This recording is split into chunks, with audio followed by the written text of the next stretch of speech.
to this hidden jungle world where flowers glow and birds quietly watch and everything grows in its own rhythm. This started as one idea and then I made a bold shift halfway through.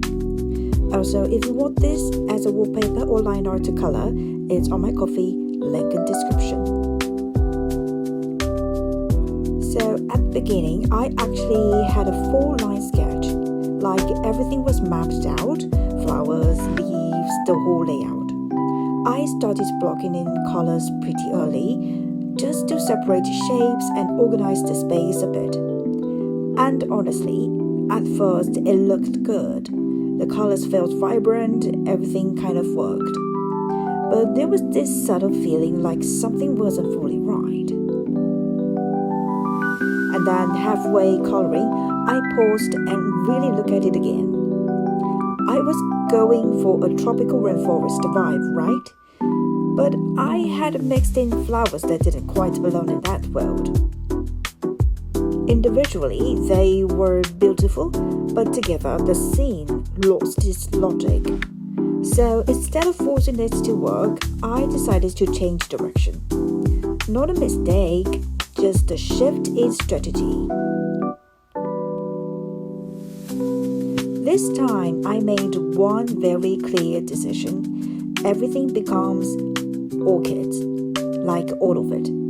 So instead of a mix of different flowers, now it's a full orchid ecosystem.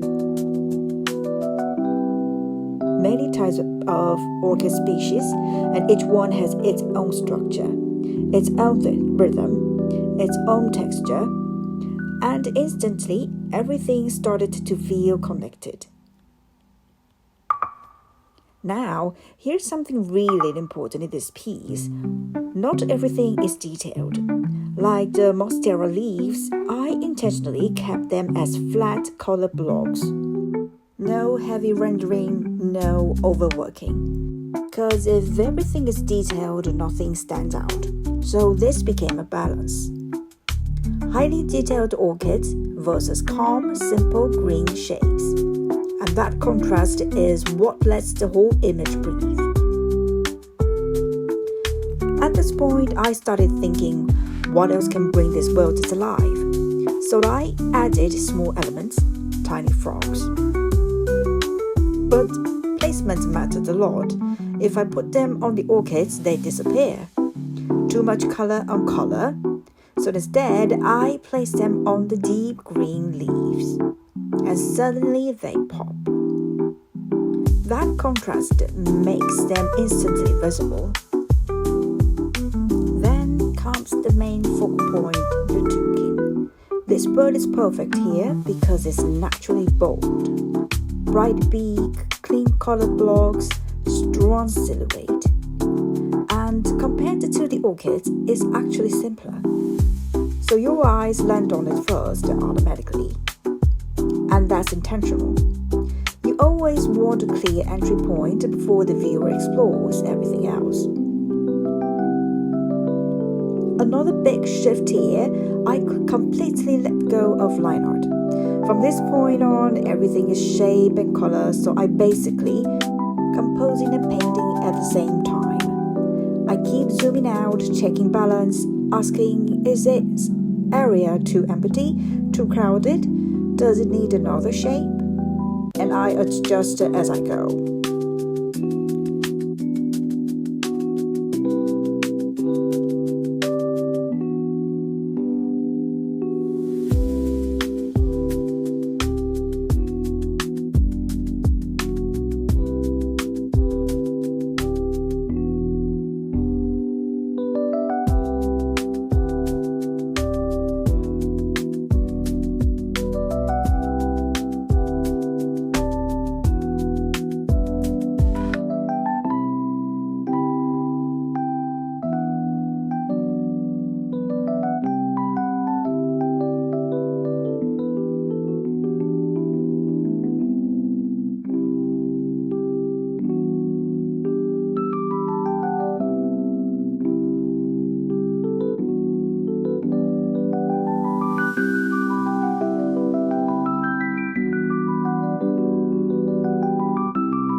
The background actually took longer than expected.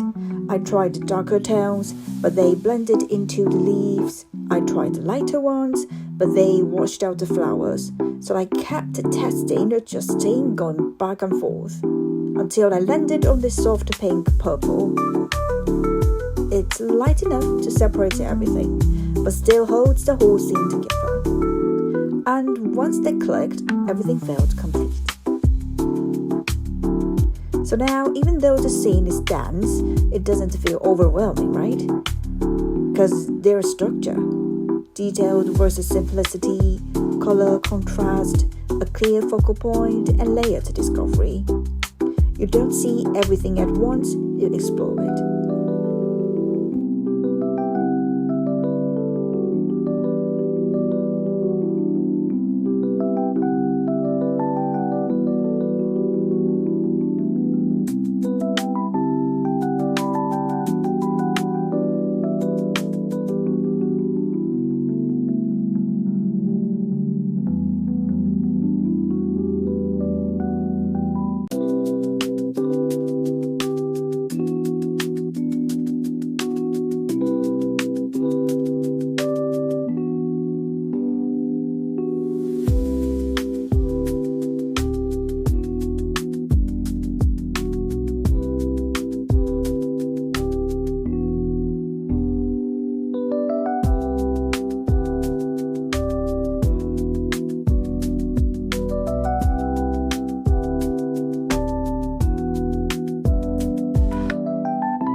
If you want to zoom in and explore all the details, or even color this yourself, I have made a line art version and wallpapers. They are on my Ko-fi, link in description. Thank you for painting with me.